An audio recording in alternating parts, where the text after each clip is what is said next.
Esto es Radio Ocote, un programa semanal de actualidad y cultura producido en Guatemala por Agencia Ocote.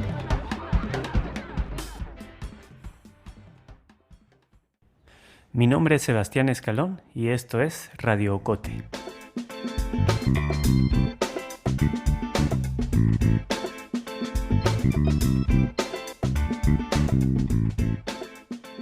El embrollo de las elecciones aún no se resuelve. La credibilidad del Tribunal Supremo Electoral sigue cayendo en picada y todavía no hay anuncio oficial de los ganadores. Una semana y media después de las elecciones, aún no sabemos los nombres de los diputados que representarán a los guatemaltecos en el Congreso, ni tampoco el de los alcaldes que dirigirán las municipalidades. En este contexto agitado que cambia hora con hora, Alejandra Gutiérrez, directora editorial de Agencia Ocote, se reunió con Lucrecia Hernández Mac. Según los conteos preliminares, ella será diputada durante los 4 próximos años con la bancada Semilla. Esta fue su conversación. Bueno, muchas gracias por la invitación de estar aquí en Radio Ocote. Eso. La primera pregunta es así como muy básica y es ¿por qué quisiste ser diputada? Yo creo que lo de la participación política, pero principalmente como participación ciudadana, siempre ha sido algo marcado principalmente quizá por el trabajo que hizo mi mamá y por la militancia de mi papá. Entonces a mí sí me tocó, digamos, pasar por movimiento estudiantil, la Asociación de Estudiantes de Medicina, estuve en el grupo de teatro, estuve en el bloque organizado de medicina, después tuve como una cercanía con el movimiento de derechos humanos a partir de la Fundación Mirna Mac, pero te das cuenta que de alguna manera puedes pasar por muchos espacios de sociedad civil. Al final de cuentas sí es importante estar en espacios donde se toman decisiones. Esta idea, digamos, de participar en un partido político se reafirmó cuando estuvimos en el Ministerio de Salud. Varias de las lecciones aprendidas fue que es muy difícil, aunque tengamos un plan y un equipo de trabajo muy bueno, es muy difícil implementar las políticas públicas si estás en instituciones muy débiles, como ocurre con el Ministerio de Salud.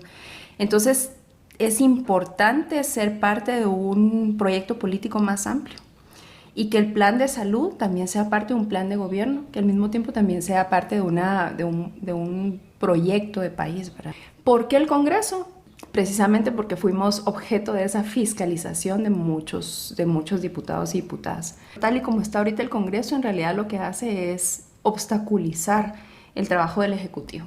Si pensamos, por ejemplo, que necesitamos instituciones sanas y sin corrupción, el Congreso, perdón que haga mi analogía médica, ¿verdad? Pero si pensamos en la corrupción como un cáncer, en el Congreso está el tumor primario, desde donde se mandan siembras, ¿verdad?, de cáncer y se corrompen a otras instituciones.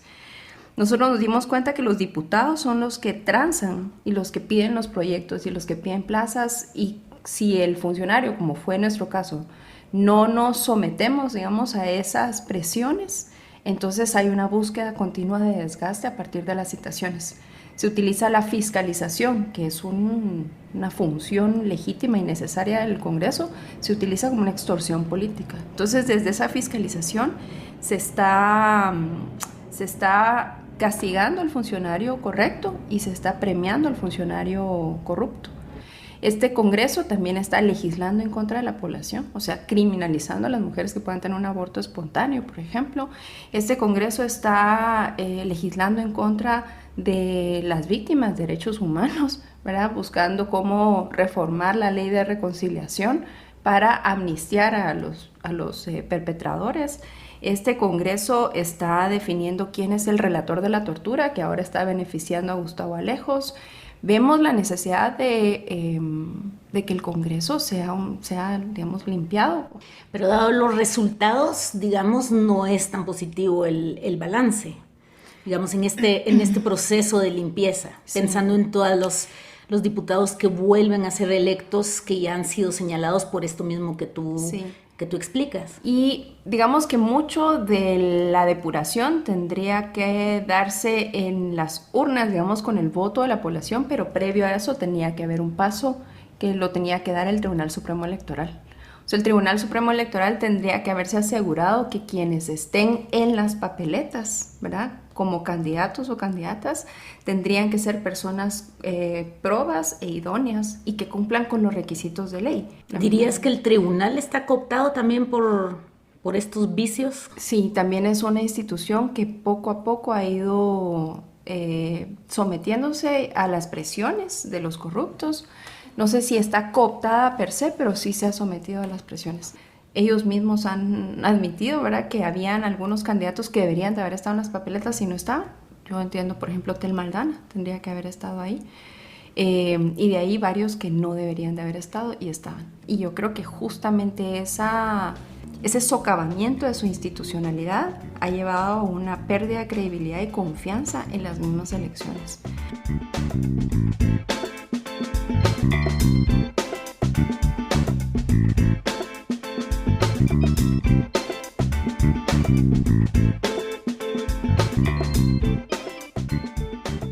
¿Cuál es tu evaluación, digamos, ya explicaste el previo, pero del mismo proceso del conteo, como hablabas? Del conteo. Del conteo y de todo, digamos, de todo el proceso electoral. Mira, yo creo que sí ha sido el proceso con más irregularidades desde el inicio hasta el momento. En el sentido ¿verdad? Por un lado, no hubo un buen trabajo del Tribunal Supremo Electoral en decidir quiénes sí debían de ser inscritos y quiénes no. Incluso esto va hasta antes, ¿verdad? Porque muchos partidos, como dije, tendrían que haber sido cancelados en su momento. No deberían ni siquiera haber tenido la oportunidad de postular gente. De ahí tendría que haber habido una buena observación, ¿verdad? Y sanciones a aquellos que estuvieran violando la ley electoral, como este tema de los acarreos, la publicidad en redes, etc.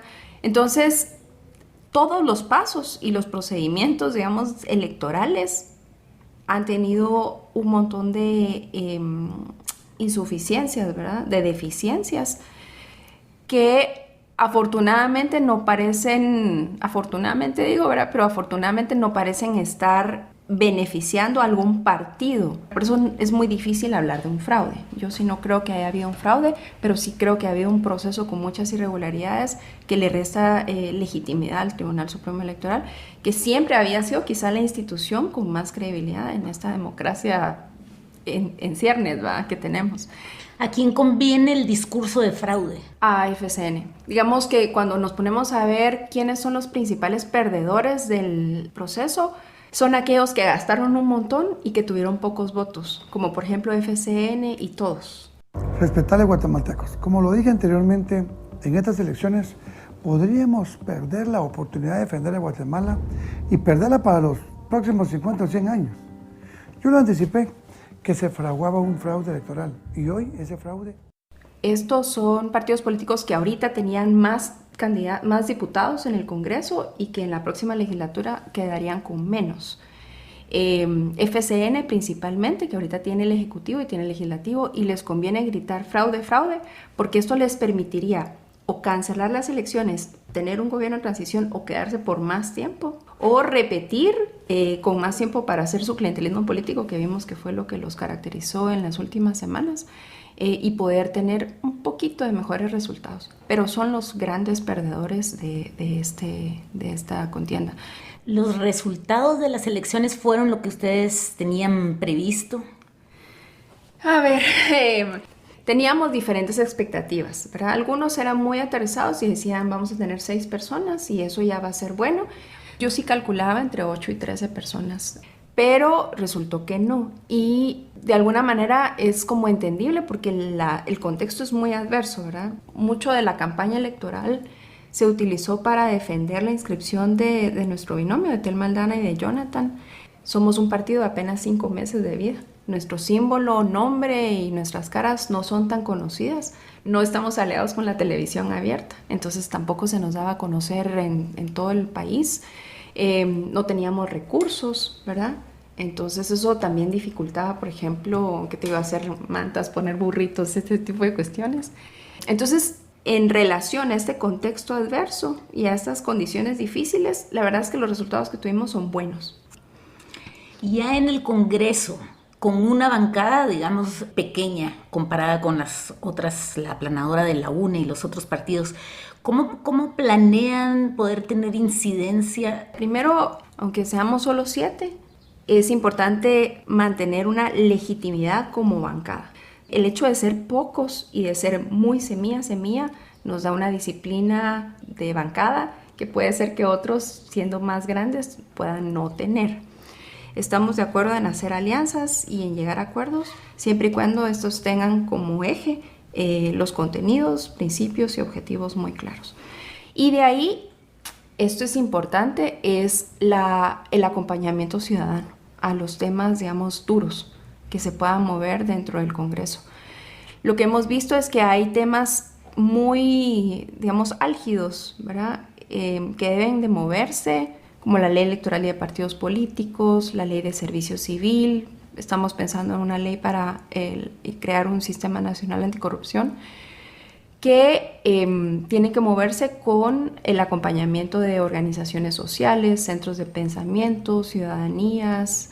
Entonces, los puentes se tienen que tender a lo interno del Congreso y también el tender puentes hacia afuera.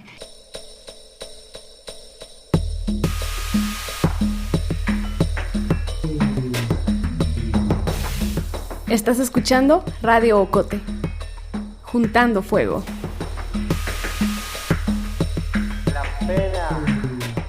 La semilla, digamos, públicamente expresado casi que su bandera va a ser la de servicio civil, ¿no? Pero tú personalmente, me aclararás esto, y luego que las iniciativas o los temas que a ti personalmente te interesa impulsar. Bueno, nosotros tenemos una agenda legislativa bastante extensa, ¿verdad? Pero si tuviéramos que escoger, nosotros pienso que nos iríamos por un lado al Código de Ética del Congreso. O sea, tenemos como un paquete de leyes anticorrupción. La ley electoral y de partidos políticos, la ley de servicio civil, bueno, la ley de aguas y medio ambiente. Creo que quizá la principal ley es la ley de servicio civil. Y lo digo por haber estado en el Ministerio de Salud. El tema laboral en el Estado es el tema que más debilita en este momento las instituciones públicas. Porque en efecto las instituciones públicas se han convertido en la agencia de empleo de los políticos corruptos. Las instituciones públicas operan con gente. Y en la medida en que estas instituciones están llenas de personas que han entrado por cuello y no por capacidad, básicamente nos cortan los brazos y las piernas para que las instituciones operen. Entonces, la ley de servicio civil es clave para poder asegurar que sean los mejores técnicos, los mejores profesionales quienes están en las instituciones públicas trabajando. Eres parte de ese 20% de mujeres electas al Congreso, un número pequeño, digamos, de mujeres representando a más del 50% de la población. Digamos que no has mencionado hasta ahora alguna iniciativa relacionada directamente para beneficiar a las mujeres, como algunas que han estado estacionadas o que directamente han sido bloqueadas. Nosotros en la agenda legislativa tenemos, digamos, los paquetes de leyes organizados según las 3 R's. La primera R, que es rescatar al Estado, la segunda R, que es reconstruir las instituciones públicas, y la tercera, que es responder a la población. Y en esa tercera R de responder a la población sí está, digamos, legislación sobre grupos, ¿verdad? Pueblos indígenas, mujeres, niños, adolescencia, juventud, algunas temáticas de medio ambiente, seguridad, gestión de riesgos, etc. Entonces sí está contemplado. Y básicamente lo que hicimos fue conocer la agenda estratégica de las organizaciones de mujeres que ya tienen un paquete de varias iniciativas de ley y el compromiso está en impulsar esa agenda estratégica. Esto implica reforzar el cumplimiento de las leyes que ya existen, como por ejemplo planificación familiar, desarrollo, maternidad saludable, etc. Y algunas nuevas, como por ejemplo la ley para la dignificación del trabajo doméstico, la tipificación de ciertos delitos cibernéticos, la tipificación del delito de acoso sexual callejero, por ejemplo, la protección de la niña y varios más.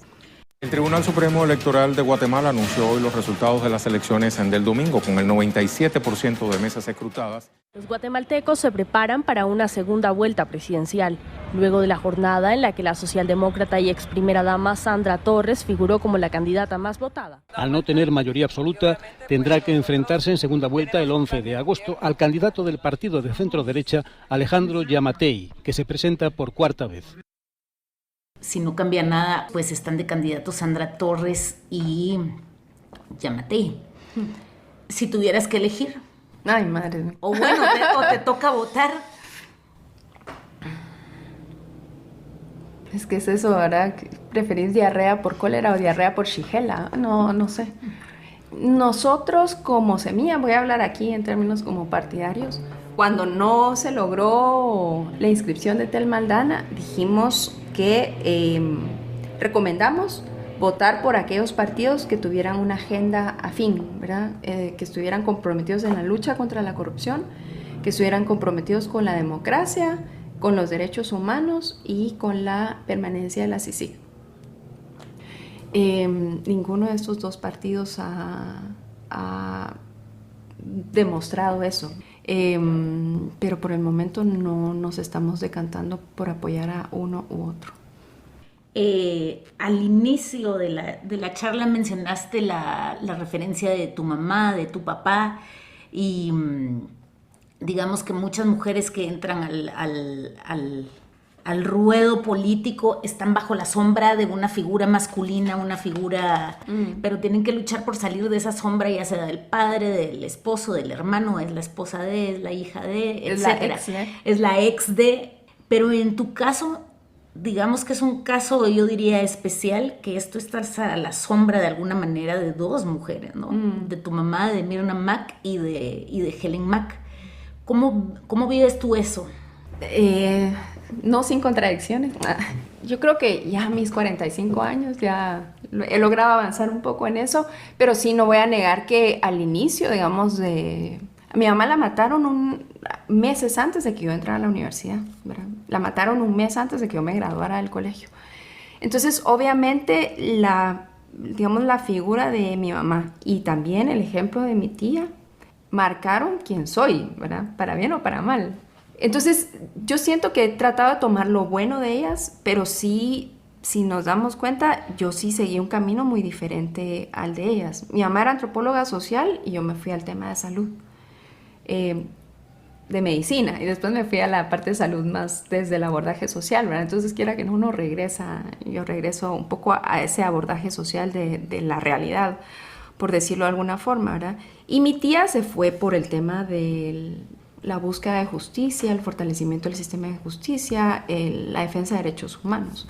Y pues yo me fui al tema de salud pública. Entonces, siento que hemos tomado, o por lo menos yo sí creo que he tomado decisiones de no seguir los mismos pasos, seguir el ejemplo, pero no seguir exactamente los mismos pasos.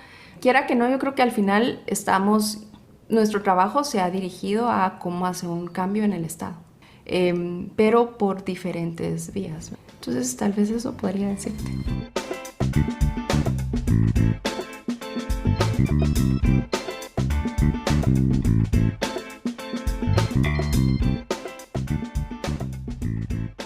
No te vayas, todavía tenemos más.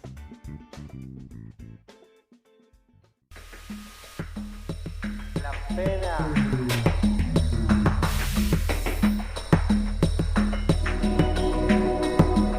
Si te gusta Radio Ocote, suscríbete en iTunes, Spotify, Google Podcast o tu plataforma de podcast favorita. Síguenos en las redes sociales de Agencia Ocote y busca nuestros contenidos en la página web agenciaocote.com.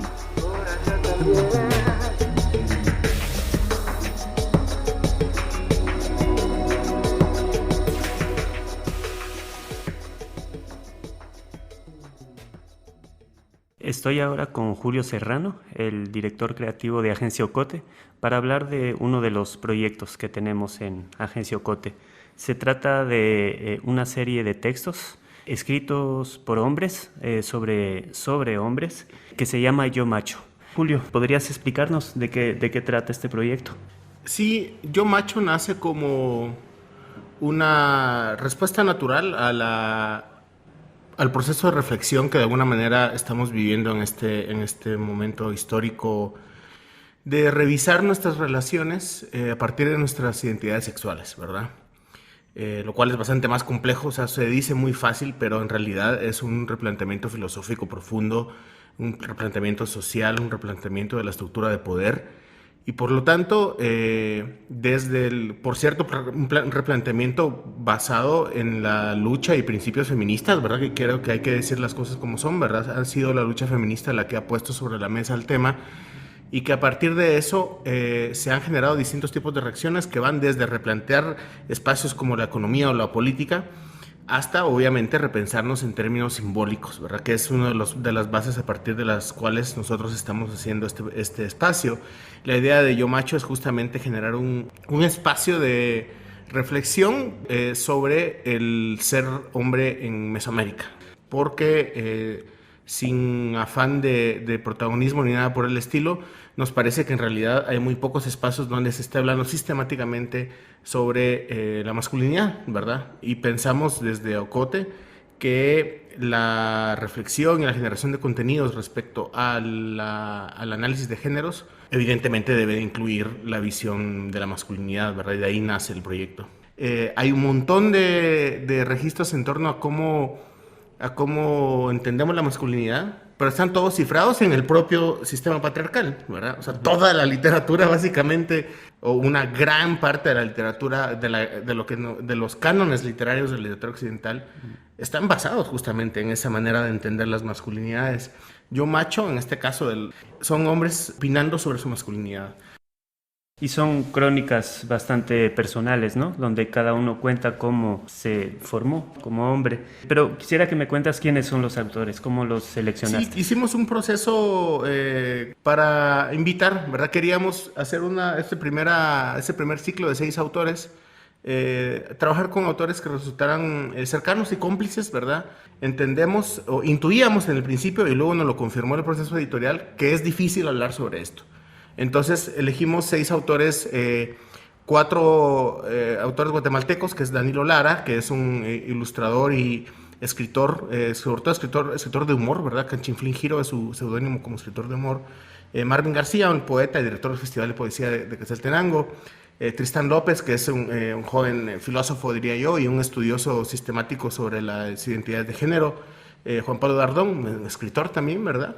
Y Gonzalo Vázquez, que es un ilustrador salvadoreño que trabaja el tema del cuerpo, y Martín Calix, que es un poeta hondureño y periodista. Entonces hicimos esta selección, todos tenemos más o menos el mismo rango de edades, están todos entre los 25 y 35 años, 25, 40 años, digamos, ¿verdad? Porque queríamos hablar desde un tiempo, desde el presente, ¿verdad? O sea, lo que queremos hacer son piezas de un rompecabezas y estamos empezando por algo muy, muy simple, que sería justamente eso, un grupo relativamente homogéneo en edad y en todo eso, o sea, clase media, urbanos, ¿verdad? En espacios, bueno, escriben y hablan español, etcétera, ¿verdad? Este contexto más o menos homogéneo para generar una primera pieza de un Lego más grande, ¿verdad? Pero por el momento estos fueron los autores que invitamos.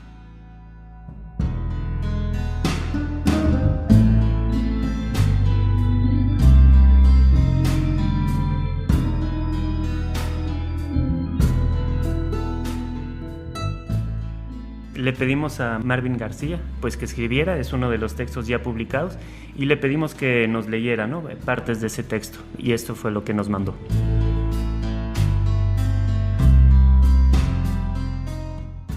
Pequeña fotografía familiar. Voy a partir de lo íntimo, de lo más cercano, de ese espacio encapsulado en la cotidianidad y en la memoria. Hablo de mi vida doméstica, mi casa, mi familia, mi infancia, todo aquello que me construyó. Hablo, por ejemplo, de mis 2 abuelas, ambas quichés. Estudiaron juntas los primeros años de la primaria y esos años fueron los únicos en los que estuvieron en una escuela. Lo demás fue trabajo, silencio, despojo y amor. Mi abuelo, pastor evangélico y comerciante, mi madre, la mayor de 5 hermanos, se vio forzada a trabajar desde niña.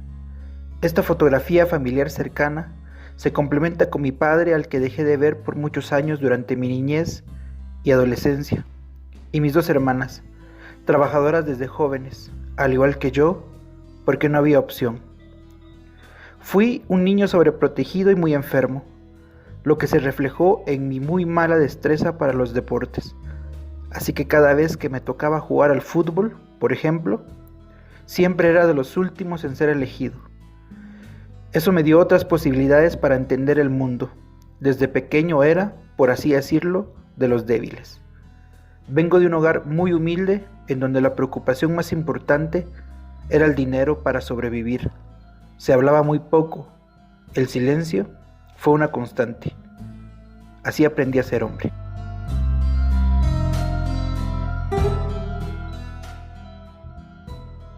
Como decías, escribir sobre este tema es difícil, ¿no? Te sientes vulnerable cuando escribes sobre tu propia masculinidad. ¿Cómo reaccionaron ellos cuando les pediste que escribieran sobre eso? Todos tuvieron el reto gigante de que puedes escribir cualquier cosa con mucha fluidez, con mucho humor si querés, pero cuando toca hablar de tu propia condición, se revelan las palabras, ¿verdad? Entonces, ¿qué hemos visto? Primero que a los autores les ha costado escribirlo. Y fue como exprimir piedras un poco, ¿verdad? Porque cuesta mucho sintetizar tu proceso, porque el texto sí apela a la propia historia de los autores, y así se les invitó para escribir sobre su propia visión. Que por cierto, Miguel Domínguez también es parte de los autores, ¿verdad? Un joven sociólogo guatemalteco. Los textos que fluyeron con más agilidad es cuando el autor podía de alguna manera refractarse en un otro ficticio, en un otro literario, digamos, ¿verdad?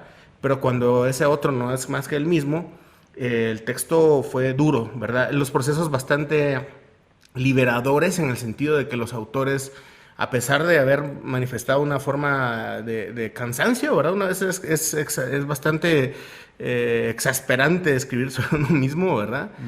Pues la sensación en general es justamente la de poderse conectar a partir de una temática y que eso abra la posibilidad de seguir generando contenidos. ¿Qué es lo que esperas provocar en los lectores? En este caso en particular, esperamos una conexión básica. La identificación es lo primero que esperaríamos. Yo creo que son textos en los que los lectores pueden identificarse o a sí mismos o a sus cercanos, en el caso de mujeres, por ejemplo, que puedan leer los textos y reconocer a otros en ellos.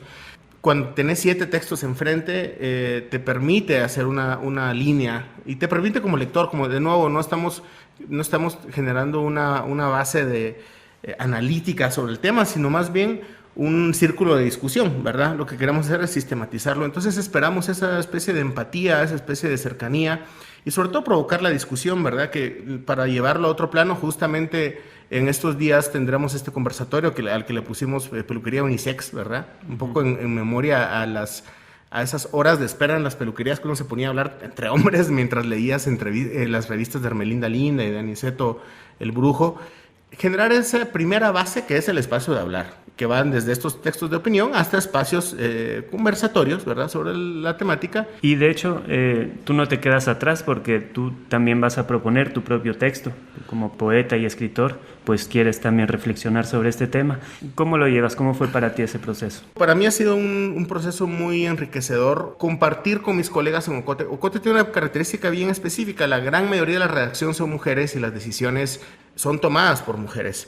Y eso, en mi caso específico, ha replanteado muchas de mis propias experiencias y de mis propias visiones respecto a cómo hacer trabajo en equipo, ¿verdad? Entonces, yo he tenido la suerte no solo de estar enfrente de los textos, en este caso de los textos de Yo Macho y del proceso de reflexión de los compañeros, sino el proceso interno dentro de Ocote, que va desde sobremesas hasta discusiones editoriales intensas respecto a cómo abordar, cómo enfocar. Eso ha desembocado a que mi texto de alguna manera sea más bien el texto de un editor, cosa que es un rol muy interesante, el editor como lector, básicamente, que es lo que es un editor. Y en este caso yo soy un testigo privilegiado por un lado de las voces de mis colegas que escriben y reflexionan sobre esto y que sobre todo en el texto no aparece la crisis que me ponen a mí por el WhatsApp. Vos dame 3 días más porque no me sale, ¿verdad? Eso no aparece en el texto, pero aparecerá en el mío de alguna manera, ¿verdad? Porque creo que sí es importante dejar registradas esos quiebres, esos roces, esas fricciones, pero también esas complicidades hacia un lugar más luminoso que revele cómo funciona la estructura por dentro.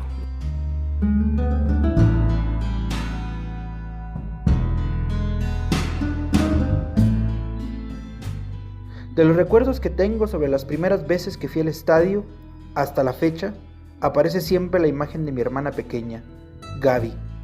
Se nos enseñó que el estadio era solo para hombres y eso creímos por muchos años. Pero mi hermana pertenece a una generación de mujeres que se apropiaron de los graderíos del Mario Camposeco. Lo hicieron de forma natural y con autoridad. Lo hicieron a mediados de los 90 y con el tiempo se han convertido en uno de los bastiones más importantes en la organización del club. Hoy el Xelajú es uno de los equipos nacionales con mayor cantidad de mujeres aficionadas, fiebres, hinchas a morir, pares en la grada. Mi hermana siempre me ajustaba para la entrada. Siempre caminábamos juntos por las calles de Xela de regreso a la casa luego de algún partido. Cuando me enteré que iba a ser papá, con ella destapamos una cerveza antes de un juego contra Comunicaciones y se alegró por mí y por la posibilidad que le daba la vida de ser tía.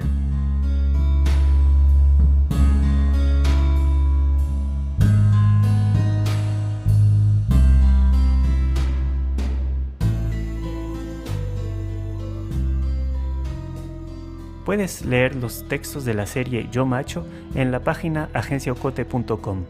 También aprovecho para invitarte a nuestro evento Peluquería Unisex, que tendrá lugar el 27 de junio a las 6 de la tarde en las oficinas de Agencia Ocote, vía 6, 3-04, zona 4, a la par de la Universidad Da Vinci.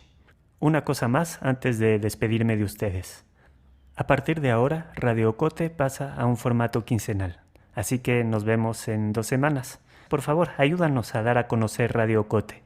Comparte el programa en las redes o coméntalo o ayuda a tus amigos a encontrarlo en las plataformas de podcast como Apple Podcast, Spotify, iVoox, etc. Gracias de antemano.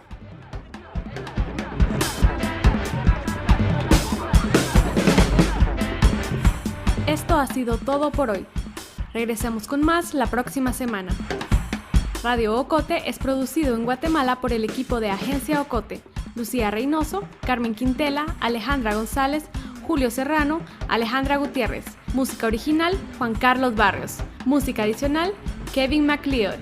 Coordinación, Sebastián Escalón.